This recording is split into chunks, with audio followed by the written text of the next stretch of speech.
देखिए, दिल्ली वालों के लिए खुशखबरी है कि यमुना का स्तर धीरे धीरे नीचे जा रहा है। अभी 1 घंटे पहले 207.53 पर आ गया है। कल तक तकरीबन 0.01 मीटर प्रति घंटे के हिसाब से घट रहा था। अब वो काफी बढ़ गया है, रेट ऑलमोस्ट 0.1 मीटर हर 2 से 3 घंटे में यमुना का स्तर गिर रहा है। जैसे जैसे यमुना का स्तर नीचे जाएगा, वैसे ही जो नाले दिल्ली भर से यमुना जी में जा रहे हैं, उनका पानी भी ड्रेन आउट होना शुरू करेगा।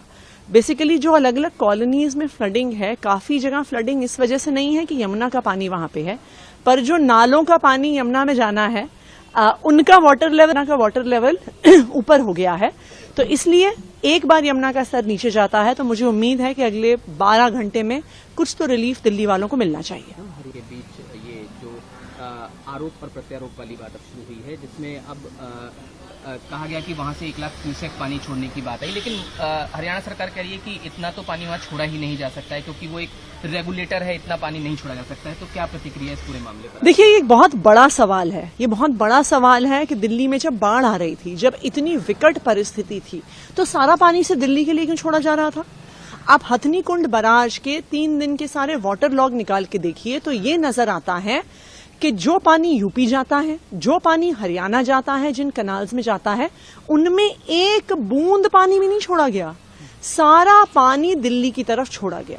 तो ये तो सवाल बनता ही है कि दिल्ली वालों से ऐसी क्या दुश्मनी? क्यों कुछ पानी हरियाणा में और यूपी में नहीं छोड़ा जा सकता था? हम मानते हैं वो कनाल्स हैं, हम मानते हैं उनकी कैपेसिटी कम है, लेकिन अगर वहां पे पानी छोड़ा जाता तो खेतों में पानी जाता, ज्यादा से ज्यादा खेतों में फ्लडिंग होती। लेकिन दिल्ली में पानी छोड़ने से, जहां पे इतनी घनी आबादी है, तो यहां पे एक बहुत बड़ी मात्रा में लोगों को जान माल का खतरा हो गया। 20-25 हजार लोग इवैक्यूएट हुए, 20-21 हजार लोग आज रिलीफ कैंप्स में रह रहे हैं। तो ये तो एक बहुत बड़ा सवाल है जिसका जवाब देना पड़ेगा हरियाणा को कि क्यों सारा पानी दिल्ली छोड़ा जा रहा था, क्यों यूपी और हरियाणा में नहीं छोड़ा जा रहा था, और क्या अगर वहां पे पानी छोड़ा जाता तो क्या दिल्ली में जो बाढ़ आई है, क्या उसको अवॉइड किया जा सकता था? इस पे तो जरूर जांच होनी चाहिए कि ऐसा क्यों हुआ है। सीएम खट्टर भी मुश्किल के हालात बनते हैं तो दिल्ली सरकार को सिर्फ हरियाणा याद आता है। तो देखिए, जो यमुना है, नदी है, वो ये नहीं जानती है कि कहां पे हिमाचल की बाउंड्री खत्म हुई, कहां पे हरियाणा की हुई, कहां पे दिल्ली की हुई, कहां पे यूपी की हुई। हरियाणा से ही दिल्ली में पानी आएगा।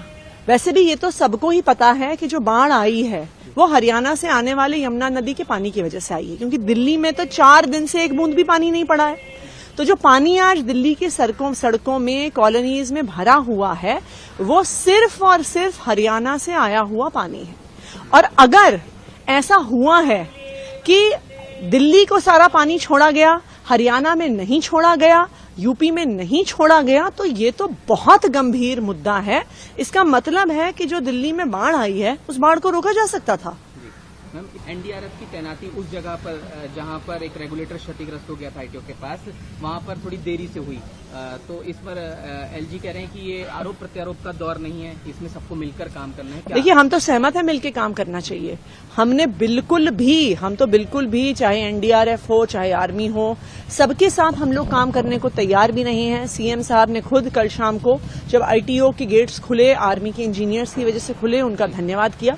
लेकिन आज ये बहुत बड़ा सवाल है कि परसों रात को सौरभ भारद्वाज जी ने, मैंने अफसरों को बोला कि एनडीआरएफ को रात को ही आईटीओ के रेगुलेटर पे बुलाया जाए।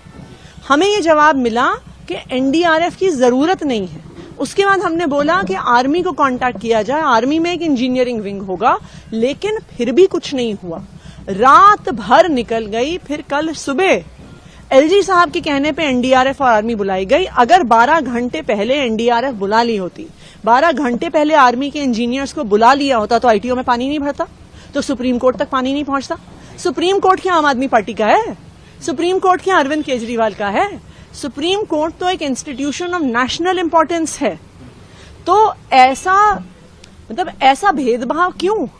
जब आपको मंत्रियों ने आदेश दिया कि आप एनडीआरएफ बुलाइए, जब आपको मंत्रियों ने आदेश दिया कि आप आर्मी को संपर्क करिए, तो क्यों नहीं किया गया? जी मैम, आखिर है कि दिल्ली में आईटीओ बैराज पर डब्ल्यूएचओ भवन के सामने यमुना पर टूटे बांध को सील करने और गेट खोलने में उनके अथक प्रयासों के लिए हमारे जो ऑफिसर्स हैं, जवानों और भारतीय सेना के अधिकारियों को आभार उन्होंने दिया है। नहीं, बिल्कुल हम भी देते हैं आभार। परसों रात को रात भर irrigation flood department, MCD, PWD के अफसर, वहां का लोकल लेबर रात भर काम करते रहे। मतलब कमर तक पानी, उनकी कंधों तक पानी था, लेकिन वो वहां पे एक बंड बनाते रहे कि दिल्ली में और पानी ना घुसे। तो बिल्कुल हम धन्यवाद करेंगे। कल सुबह से इंडियन आर्मी के भी इंजीनियर्स आए, हम उनका भी धन्यवाद करेंगे। हम तो बस ये सवाल उठा रहे हैं कि अगर 12 घंटे पहले एनडीआरएफ और इंडियन आर्मी आ जाती तो आईटीओ में पानी नहीं भरता, सुप्रीम कोर्ट तक पानी नहीं पहुंचता, और अगर अफसर मंत्रियों की बात इस आपातकाल में भी नहीं सुनेंगे तो दिल्ली कैसे चलेगी? आदत में शामिल है दूसरों पर आरोप लगाना। पानी का तो स्वभाव है, ऊपर से नीचे ही जाता है, और हथनी कुंड से दिल्ली काफी नीचे है। अब हमारे प्रदेश में भी तो कई बाहर से ही पानी आया है, हिमाचल से आया है, पंजाब से आया है, लेकिन हम तो दोषारोपण नहीं कर रहे। पानी आया है, हम अपने पानी के इंतजाम करने की कोशिश कर रहे हैं। केजरीवाल जी तो बहुत सियाने हैं, बहुत इंटेलिजेंट है, वो पानी का स्वभाव बदल दें कि पानी नीचे ना आया करे, ऊपर चला जाए पानी। दिल्ली की पीडब्ल्यूडी मंत्री ने भी आरोप लगाया है कि दिल्ली और अपना हरियाणा और यूपी में बिल्कुल पानी नहीं छोड़ा गया, सारा पानी दिल्ली के लिए छोड़ा गया। देखिए, यमुना किनारे हमारे भी जितने शहर हैं, गांव हैं, उनमें भी पानी आया, उतना ही आया, और दिल्ली तो सिर्फ 6 किलोमीटर है। दिल्ली से निकलने के बाद भी हरियाणा में पानी जाता है। हमारे क्या, तो हम कोई जानबूझ के अपने जिलों में पानी छोड़ेंगे?